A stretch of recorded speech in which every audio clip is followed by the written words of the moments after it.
Kapan penyidik itu harus mengumpulkan alat bukti? Sebelum tersangka ditetapkan atau sesudah tersangka ditetapkan? Sebelum ditetapkan jadi tersangka, mesti ada alat bukti.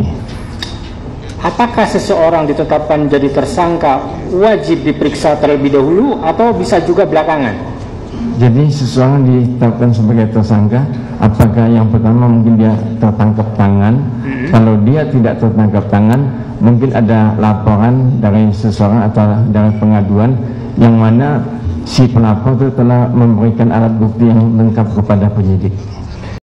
Apakah boleh secara hukum atau secara KUHAP seseorang penyidik atau dia kepolisian datang ke rumah seseorang yang kemudian melakukan penyitaan dengan penyitaan terhadap barang bergerak, kemudian tidak ada suratnya atau tidak pernah ada surat terhadap barang penyitaan tersebut?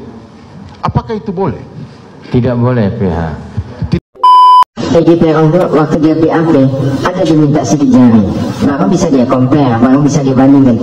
Kalau dulu dia misalnya tidak pernah diminta sidik jarinya Peggy Peron, apa artinya sidik jari Peggy Setiawan saat ini? Cuma untuk ecek-ecek aja kalau begitu kan? Yang sering ngaji di situ siapa? Ada nggak?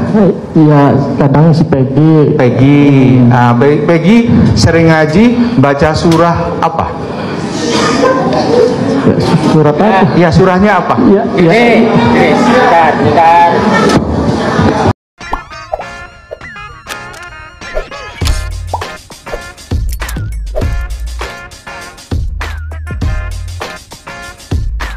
Baik sahabat sekalian, jumpa lagi bersama saya di channel ini, di mana pada kesempatan video kali ini saya akan menampilkan atau mereaksi beberapa buah video terkait dengan sidang pra-peradilan Peggy Setiawan.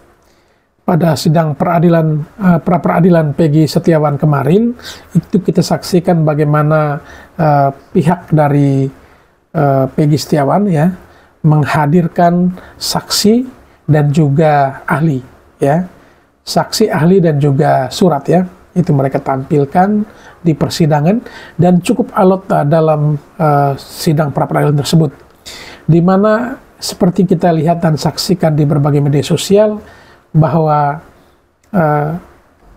kubu atau kuasa hukum dari Peggy Setiawan mampu menghadirkan saksi yang menguatkan serta ahli, dan bahkan pertanyaan dari kubu penyidik dalam hal ini dari Polda Jabar, setiap pertanyaan mereka menjadi blunder bagi diri sendiri karena hampir pasti setiap pertanyaan mereka langsung di-cut atau langsung dimentahkan oleh sang ahli tersebut yang dihadirkan oleh kubu Peggy Setiawan.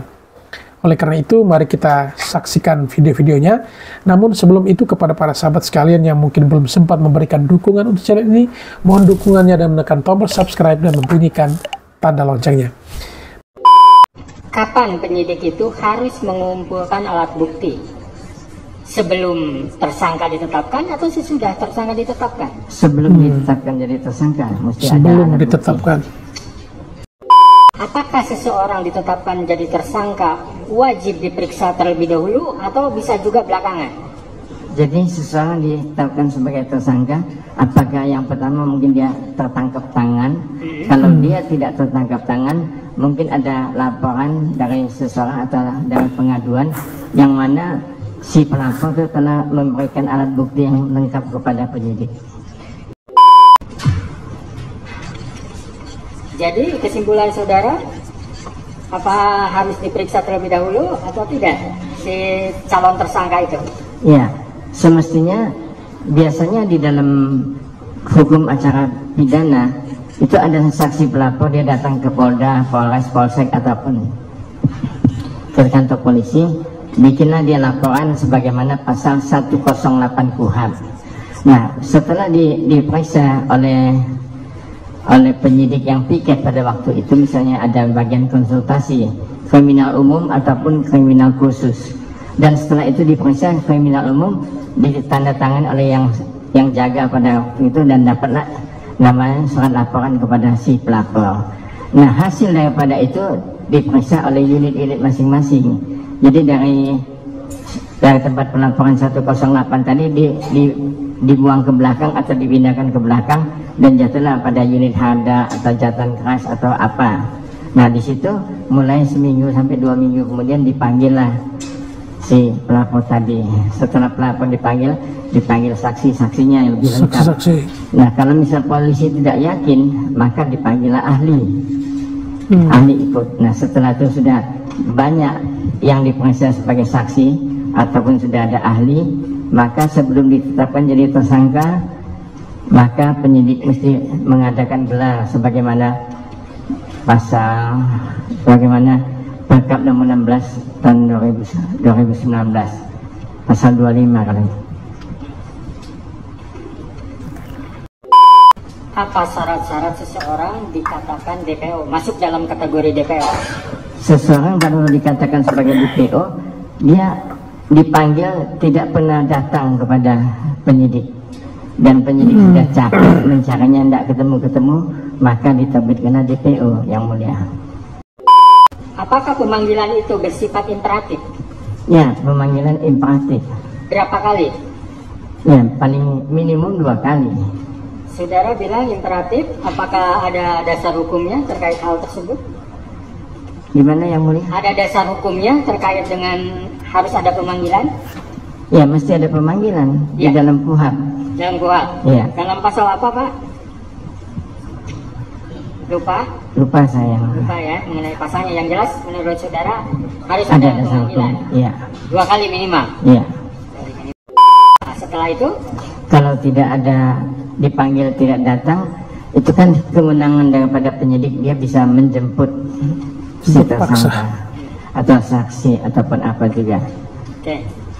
Sekarang dalam pra peradilan ada berapa macam putusan yang bisa dijatuhkan oleh hakim? Yang bisa dijatuhkan oleh hakim tuh masalah penetapan sebagai tersangka, salah penahanan, salah penangkapan, dan salah penyitaan. Saran ininya apa? Putusan yang jenisnya misalnya, apakah putusan dikabulkan, ditolak, atau ada yang lain lagi? Putusan dikabulkan, ditolak, atau tidak dapat diterima. Ada 3. Ya. Ditolak, dikabulkan, tidak dapat diterima. Kalau dikabulkan dan ditolak udah jelas lah ya. Ya. Nah, sekarang yang tidak dapat diterima itu apa?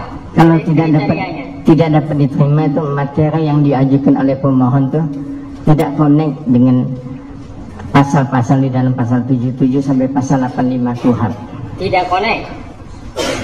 Atau sesuatu permohonan atau gugatan yang kabur bisa juga jadi alasan. Iya, bisa permohonannya obscurable gitu. Nah, terkait obscurable dari permohonan pra peradilan, apa sih obscurable dalam permohonan pra peradilan? Jadi misalnya obscurable dalam permohonan pra peradilan, umpamanya bahwa salah penangkapan, salah orangnya, atau misalnya salah penyitaan karena waktu penyitaan penyidik tidak ada izin pengadilan,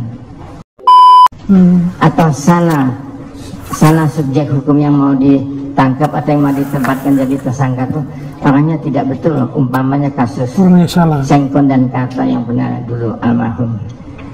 Kalau dalam permohonan pra peradilan mencampur adukan antara materi pra peradilan dengan materi pokok perkara, apakah itu juga disebut dengan obscurable?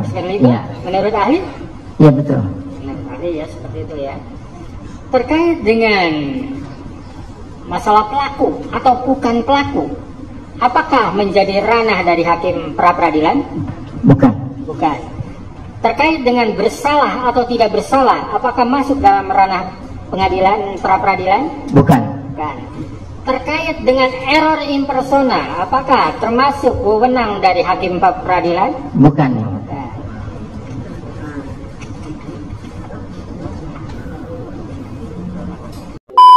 Sedikit masuk kepada yang berkaitan dengan penyitaan. Apakah boleh ketika seorang polisi atau seorang penyidik datang ke rumah seseorang? Pemohon mic-nya didekatkan. Ya.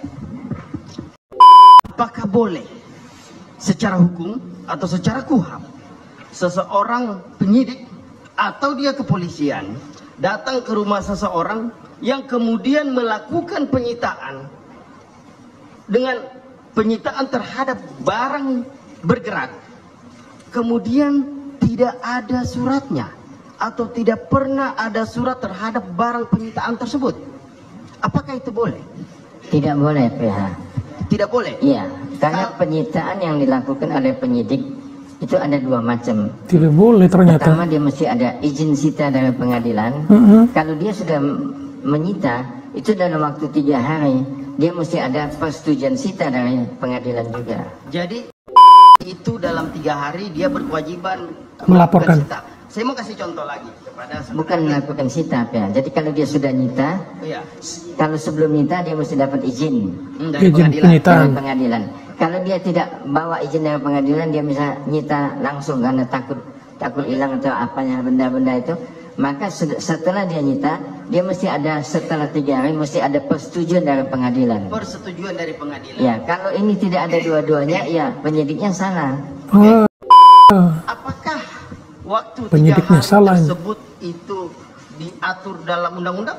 Ada dalam KUHP. Ada dalam KUHP ya. Jadi kalau seumpama begini, kalau seumpama tadi ahli mengatakan dia dibatasi oleh 3 hari. Kalau seumpama, apakah bisa didispensasi ketika penyidik itu memberikan informasi 1 bulan contoh? Nggak bisa. Tidak bisa. Tidak boleh. Itu dianggap bahwa penyitaan tersebut adalah ilegal. Ilegal. Apakah ini masuk dalam ranah pra-peradilan? Ya kalau misalnya penyitaannya ilegal itu masuk dalam pra-peradilan. Masuk dalam ranah pra-peradilan. Mantap, mantap. Peggy Peron itu waktu dia BAP ada diminta sidik jari, baru bisa dia compare, baru bisa dibandingkan. Kalau dulu dia misalnya tidak pernah diminta sidik jarinya Peggy Peron, apa artinya sidik jari Peggy Setiawan saat ini? Cuma untuk ecek-ecek aja kalau begitu kan? Oh, berarti tidak berarti ya? Itu berarti tidak ada perbandingan kan? Oh, tidak ada perbandingan ya? Berarti tidak bisa dipakai ya Pak ya? Tidak sah. Oke, tidak sah ya Pak. Satu lagi Pak, berdasarkan sidik jari kepada tersangka di atas kertas kosong tanpa didampingi oleh penasehat hukum, apakah itu dibenarkan atau dilegalkan? Mohon pendapatnya. Biasanya kalau misalnya sidik jari atau cap jempol itu mesti disaksikan oleh notaris. Notaris kalau kita bikin perjanjian atau apa. Oh maaf, jadi kalau notaris nggak ada, lembaga resminya kan ya PH dia yang punya SK, penasehat ya? Yang punya SK pengacara dari Peradi atau Peradin, dan ada SK-nya. Jadi saya mau pastikan sekali lagi, pada saat pengambilan sidik jari itu harus didampingi oleh penasehat hukum ya? Itu yang sah. Itu yang sah. Ya. Baik, terima kasih. Mohon izin saudara ahli yang mulia, kita lanjutkan bahwa berdasarkan peraturan Mahkamah Agung Republik Indonesia nomor 4 tahun 2016 tentang larangan peninjauan kembali putusan pra-peradilan.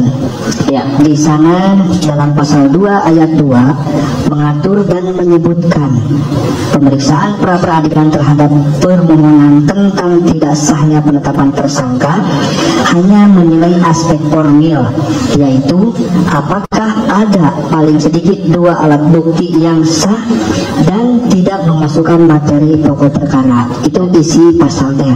Nah, yang ditanyakan, apakah alat bukti tersebut harus diuji dan dihadirkan untuk menilai sah atau tidaknya guna menerapkan asas profesional, akuntabel dan transparan sesuai dengan peraturan Mahkamah Agung tersebut. Ya, jadi tadi sudah saya jelaskan di depan hakim bahwa masalah praktik ini tidak punya 2 kualifikasi hukum. Jadi misalnya yang mana untuk wadah untuk para peradilan, yang mana bukan untuk wadah para peradilan untuk perkara pokoknya. Nah, itu mesti kita pisahkan. Apabila itu disatukan dalam wadah para peradilan, maka tuntutan praktik itu bisa tidak dapat diterima atau ditolak. Pertanyaannya, di DPO atas nama Peggy alias Peron, sementara yang ditangkap Peggy Setiawan, bagaimana dalam hal tersangkanya? Itu gugur atau tidak? Itu menurut saya. Bagaimana menurut keterangan ahli? Itu masih masuk ke pra-peradilan atau bukan? Ya, itu masih masuk pra-peradilan karena salah tangkap. Salah tangkap. Oke, dijawab. Bagaimana ahli? Tolong dijelaskan kepada kami. Itu salah tangkap. Salah tangkap ya. Berarti yang saya jelaskan biar nanti panitera catat. Ya. Berarti tersangkanya bisa digugurkan? Bisa. Penetapan tersangkanya? Konsekuensinya. Konsekuensinya? Konsekuensinya apa? Konsekuensinya itulah digugat, nanti kan penetapan itu dinyatakan tidak sah dan otomatis penangkapan ataupun apa mesti digugurkan. Berarti gugur ya? Ya. Oke, terima kasih. Gugur. Ininya dipegang Ibu, siap ya? Oke, silakan. Oke, terima kasih Yang Mulia. Ibu Riana betul ya namanya ya? Ya, Riana. Ibu Riana dengan hubungan dengan Pak Agus apa, Bu? Suami. Suami Ibu. Oke, saya anggap panjang. Oh, ini pemilik rumah yang tadi ya? Iya, betul, Oke, betul, lanjut. betul. Ibu Riana kenal dengan Peggy Setiawan. Peggy Setiawan. Taunya pas kerja aja, pas membangun rumah. Pas membangun rumah. Di bulan berapa Ibu Riana tahu Peggy Setiawan pada saat membangun rumah? Atau saya ubah pertanyaannya, di bulan berapa rumah Ibu dibangun? Agustus. Agustus. Tahun. Tanggalnya? Awal Agustus sudah berjalan. Awal Agustus sudah berjalan.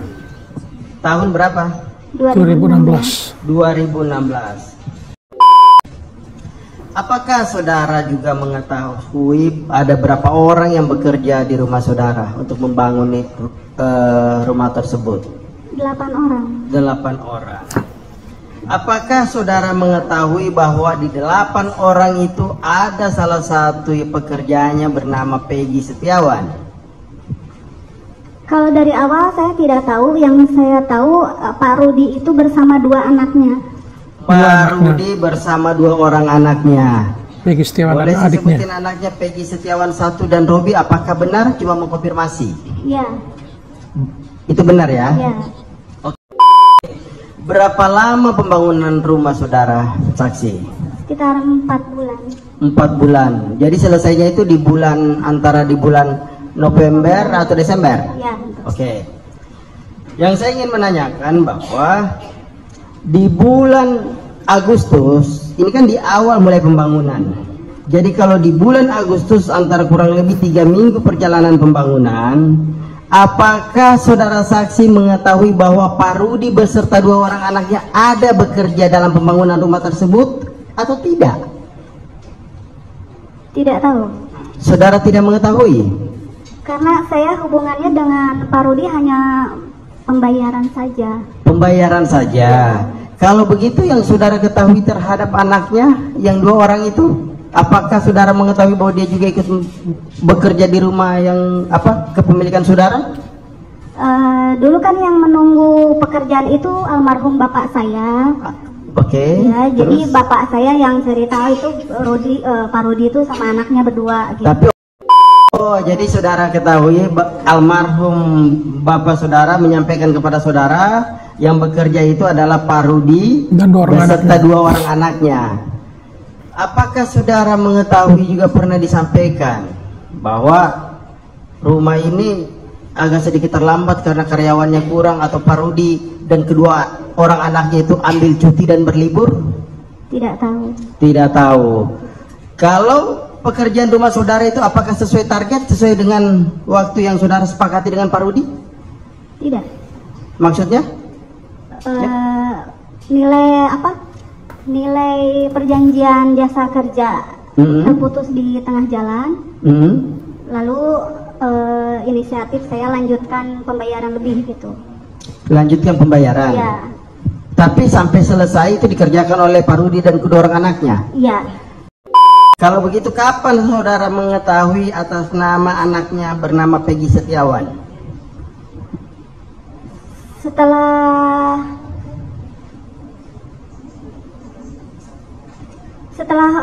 kontrak nilai kontrak sama Pak Rudi berakhir kurang, tapi pekerjaan kan masih berlanjut, masih banyak gitu. Nah, karena kita perlu juga rumahnya terus dilanjutkan, lalu saya sama suami sepakat, oke lah kita membayar lebih gitu, tetapi karyawannya dikurangi dari 8 itu saya cuma mau setengahnya aja gitu. Oke. Jadi setengahnya itu kalau 8 berarti tinggal 4. Apakah saudara mengetahui bahwa 4 itu masih tetap ada 2 orang anaknya bekerja atau sudah keluar? Iya, ada. Masih ada, oke. Yang saudara ketahui, khususnya yang 4 orang ini yang bekerja, itu tinggalnya di mana? Di belakang, di bedeng ya. Di bedeng? Iya, semua di bedeng. Sampai rumah saudara selesai? Iya. Oke. Kemudian saudara benar ya, artinya saya minta untuk saudara yang saudara tahu sampaikan ketahui, kalau tidak sampaikan tidak. Benar ya bahwa saya ingin cuma hanya penegasan aja bahwa saudara mengetahui dari 4 orang itu bahwa bekerja adalah Pak Rudi beserta 2 orang anaknya. Ya. Dilanjutkan yang mulia.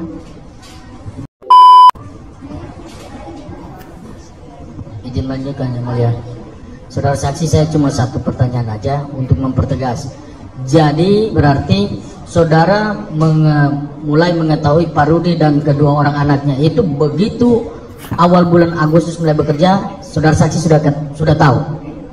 Tahu bapak dan anaknya aja, kalau Ya. satu-satunya tidak tahu. Oke, berarti Pak Rudi dan 2 orang anaknya ya. Terima kasih. Yang sering ngaji di situ siapa? Ada nggak? Iya, kadang si Peggy. Peggy. Nah, Peggy sering ngaji baca surah apa? Surat apa? Ya, surahnya apa? Ini bentar. Ya kan Bapak kan sering nyampe. Bentar. Mengaji itu mengaji Al-Quran atau bersama? Oh iya, Yasin. Surat Yasin. Bapak bisa membaca Al-Quran nggak? Iya. Nggak bisa. Peggy bisa baca? Bisa, Pak. Bisa. Suaranya bagus, merdu? Ya, alhamdulillah, Pak. Alhamdulillah. Alhamdulillah. Begitu. Ya.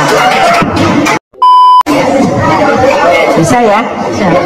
Bapak bisa baca Al-Quran? Ya, bisa ya. Alhamdulillah sih, Pak. Bisa ya. Ya, murotalnya bagus lah ya. Alhamdulillah. Begitu. Kemudian posisi tidur berarti keadaannya seperti itu tadi ya disampaikan. Ketika Bapak pulang ke Bandung, itu kan diantar yang 3 tadi ya. Itu naik bus apa? Godwill. Apa? Godwill. Bayar berapa Bapak naik bus itu? Sekitar 90-an ya, Pak. 90.000. 90.000. Rute bis antara dari terminal mana tadi? Lewi Panjang sampai Cirebon. Ada nggak Bapak berhenti di mana? Ya di tol itu, Pak. Bukan, maksudnya kan lewat Sumedang. Bapak lihat mana, Cikampek atau? Oh, enggak, Pak, dari Sumedang, Pak. Iya, maksudnya Sumedang. Iya. Kita dulu. Sumedang, terus Cadas Pangeran, Kabupaten. Iya, betul. Palimanan. Betul, berarti lewat jalur biasa ya. Ya, terus ke Plumbon. Ya, maksudnya Bapak lewat jalur biasa ya. Jalur arteri, maksudnya bukan tol ya. Ya. Kemudian Bapak lewat sana, ada nggak Bapak waktu itu berhenti di suatu tempat? Ya, nggak ada, Pak. Itu jurusan Langsung? Jawa, iya. Langsung terus turun di flyover ya? Iya. Di flyover. Memang boleh bus itu turun di situ? Ya boleh kalau nggak ada patroli sih, Pak.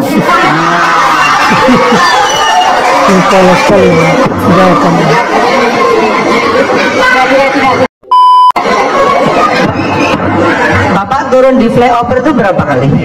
Apa ya? Selama bekerja di Bandung, Bapak pernah turun di flyover itu turun di situ berapa kali? Ya tergantung kerjaannya, Pak. Kalau di Jakarta sering kita masuk mobilnya aja masuknya tuh, Pak.